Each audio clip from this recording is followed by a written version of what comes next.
Hello बच्चों, तो आज हम लोग ग्राफ में पैराबोलिक सेक्शन को देखेंगे। पैराबोला का ग्राफ कैसे फिजिक्स में यूज़ होती है।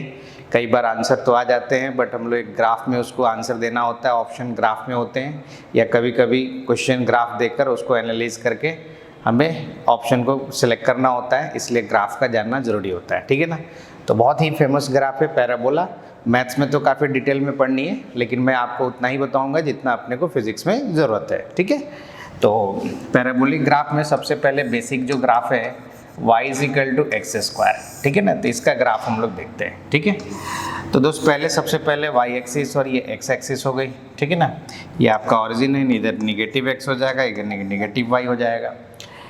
अब अपन पहले ग्राफ के पेज में हम लोग क्या करते थे, x की वैल्यू रख के एक टेबल बनाते थे और सभी पॉइंट्स को मिला देते थे, तो वही ग्राफ अपना बन के तैयार होता था। ठीक है ना। तो यहाँ कुछ रफ आइडिया लेंगे।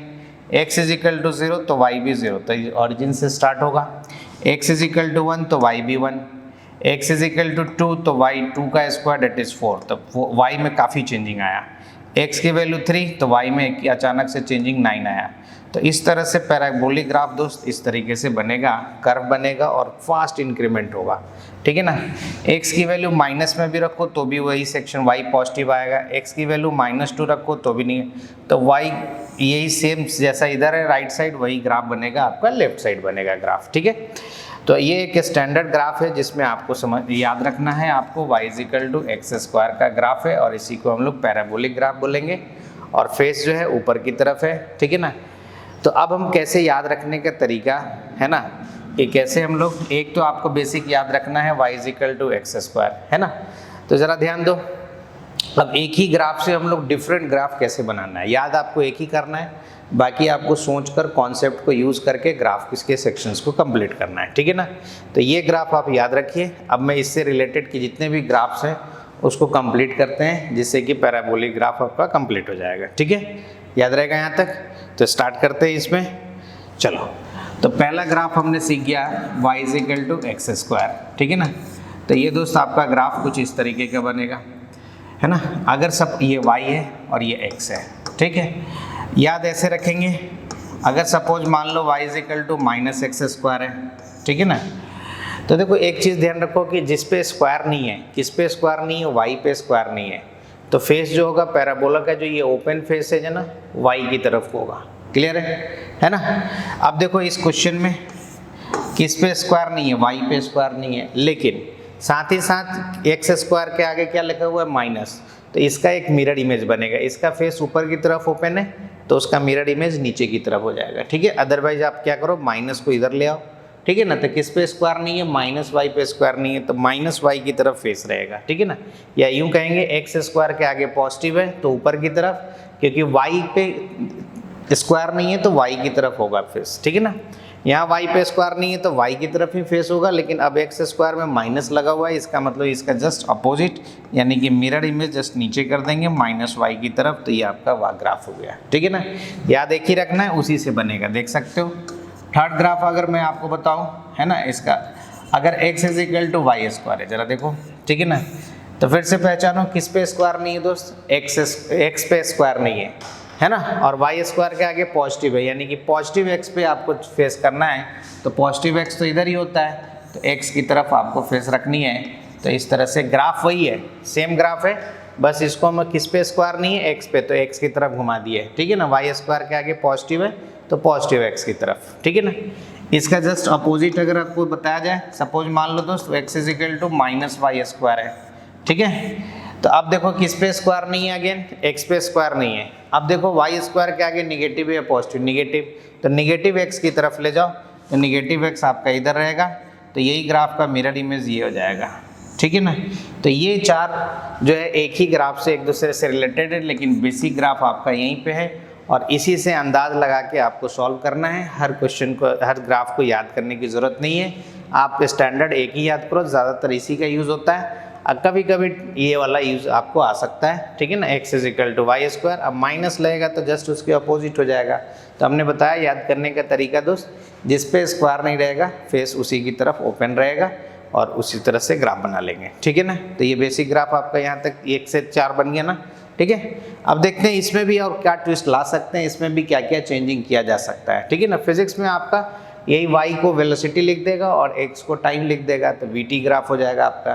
y को एक्सेलरेशन दे दिया या डिस्प्लेसमेंट और x को टाइम दे देगा, तो इस तरीके से displacement time, velocity time, acceleration time, kinematics में काफ़ी ज़्यादा यूज़ होता है, हालांकि सब जगह यूज होता है। इनफैक्ट काइनेटिक एनर्जी और वेलोसिटी के बीच में रिलेशन भी पूछा जाएगा ग्राफ, तो पैराबोलिक ही ग्राफ बनेगा, ठीक है। तो इस चीज़ को इम्पॉर्टेंट है, ये आप ध्यान रखेंगे। अब इसमें क्या क्या चेंजिंग होगा उसको देखते हैं, ठीक है ना। फिफ्थ ग्राफ हम लोग जानते हैं, नेक्स्ट सेक्शन इसी से रिलेटेड। अगर सपोज मान लो दोस्त आपसे पूछा जाता है कि x-2 का स्क्वायर, इसका ग्राफ बनाना है, तो अब ये ऑरिजिन से स्टार्ट नहीं होगा, ठीक है ना। स्टैंडर्ड आपका था y=x², एक ही याद रखना है, जो कि यहाँ x0 करेंगे तो y0 होगा, ये ऑरिजिन से स्टार्ट होगा। अब इसी से ये ग्राफ आपको एनालाइज करना है। तो सबसे पहले देखो कि किस पे स्क्वायर नहीं है, y पे स्क्वायर नहीं है, तो फेस तो y की तरफ होगा, तो इतना तो तय हो गई, ठीक है ना। अब क्या करो, ब्रैकेट के अंदर इसको 0 कर दो, तो x माइनस है ना, x-2 को आप 0 कर दो, तो x = 2, तो x = 2 करोगे, x-2 को अगर आपने 0 किया है तो y भी 0 होगा। x-2 को 0 किए हो तो y भी 0 होगा, ये अंदर 0 हो गई, 0 का स्क्वायर 0, y 0, तो आपका x2 y0 किस एक्सिस पे होता है दोस्त, x एक्सिस पे y0 होता है, x2 हो गया, तो x2 हो गई, y0 हो गई, ठीक है ना। अब चेक करो है ना, किस पे स्क्वायर नहीं है, y पे स्क्वायर नहीं है, तो वही सेम ग्राफ आपका जो है, जो ऑरिजिन पे चल रहा था अब यहाँ पे चला जाएगा, यानी कि ग्राफ जो है 2 यूनिट राइट साइड शिफ्ट हो गया। अब गलती क्या करोगे आपसे, मैंने तो पूछ तो नहीं रहा हूँ आपसे, ठीक है ना। अगर आप क्लास में रहते तो आप गलती क्या करते, ठीक है ना। देखो सुनने में सब कुछ आसान लगता है आपको, लेकिन जब आप खुद करते हो तो आपको दिक्कत आनी शुरू हो जाती है, गलती करते रहते हो बार बार। x-2 है तो बच्चे सोचते हैं क्या है कि -2 है तो इधर चला जाएगा, या -2 है तो नीचे लेके चले आते हो, जबकि ये ग्राफ किधर जा रहा है, राइट साइड जा रहा है, ना तो ऊपर जा रहा है, ना नीचे जा रहा है, ना लेफ्ट जा रहा है, ये राइट की तरफ जा रहा है। और ये आपको फिजिक्स में ज़रूरत पड़ेगी, वेव इक्वेशन, जब वेव थ्योरी जो आप पढ़ोगे तो वेव की डायरेक्शन पूछेगा, तो ऐसे ही आपको फाइंड आउट करना है। इस तरीके से इस ग्राफ का इंपॉर्टेंस वहाँ भी है आपके लिए, ठीक है। तो ध्यान रखेंगे, हमने क्या बोला, ब्रैकेट के अंदर जो है उस सेक्शन को आप 0 करोगे तो y भी 0 हो जाएगा, वहाँ से x आ जाएगा, x और y का लोकेशन y 0 करने से है ना, x की वैल्यू, या तो सीधा करो y को ही 0 करो तो x की वैल्यू आ जाएगी, ठीक है ना। तो लेकिन आपको अंदाज, एक ब्रैकेट है उसको 0 करो, ज़्यादा बेटर रहेगा, ठीक है ना। अगर सपोज मान लो इसी में ग्राफ जो है ना, तो ये राइट शिफ्ट का एग्जाम्पल हो गई। अगर सपोज मान लो x+3 का होल स्क्वायर होता है, तो फिर से वापस से ये भी पैराबोलिक है, बट x में थोड़ी बहुत चेंजिंग की है हम लोग, है ना।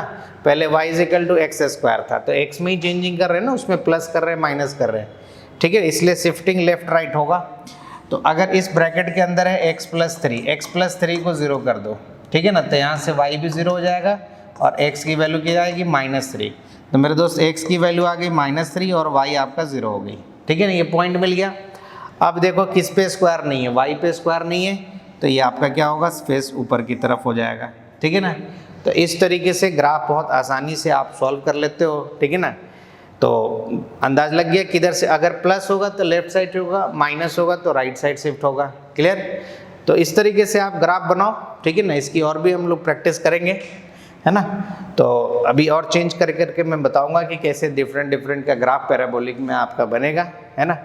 तो ऐसे ग्राफ को सीखने के लिए और बेसिक सारी चीज़, जितने भी फिजिक्स के टॉपिक सीखने के लिए आप हमारे वीडियोस को लगातार देखते रहिए, सब्सक्राइब कीजिए, ठीक है ना। उससे आपका एक छोटे कॉन्सेप्ट भी, अच्छे कॉन्सेप्ट भी हम आपको देते जाएंगे, जिससे कि आपका सब्जेक्ट काफ़ी आसान हो जाएगा। और जो बच्चे अपना ऑफलाइन क्लासेस में आके क्लास करना चाहते हैं वो कोटा में, तो कोटा में हमारी लगभग सभी जगह सेंटर है, वहाँ हमारे नाम से आप SK सिंह सर के नाम से या पल्स कोचिंग नाम से सर्च कीजिएगा और वहाँ से आपको कॉन्टैक्ट डिटेल से लेके सब कुछ मिल जाएगा। तो आप प्रॉपर, जो बच्चे कोचिंग भी जा रहे हैं, कई बार होता है कि कोचिंग में आपने एडमिशन ले लिया, 1 मंथ 2 मंथ्स बाद आपको फिजिक्स की समस्या सबसे ज़्यादा चलती है कोटा में, ठीक है ना। तो उसमें अगर आपको दिक्कत आ रही है तो, और एक भी सब्जेक्ट कमज़ोर होता है तो आपको समस्या आएगी सिलेक्शन में। तो जो बच्चे ऑफलाइन क्लासेस करना चाहते हैं वो सिर्फ कोटा में अवेलेबल है, और जो ऑनलाइन वीडियो से देखना चाह रहे हैं तो हम लोग आपको हर टॉपिक का सॉल्यूशन आपको दे ही रहे हैं, ठीक है ना। चलिए पढ़ाई की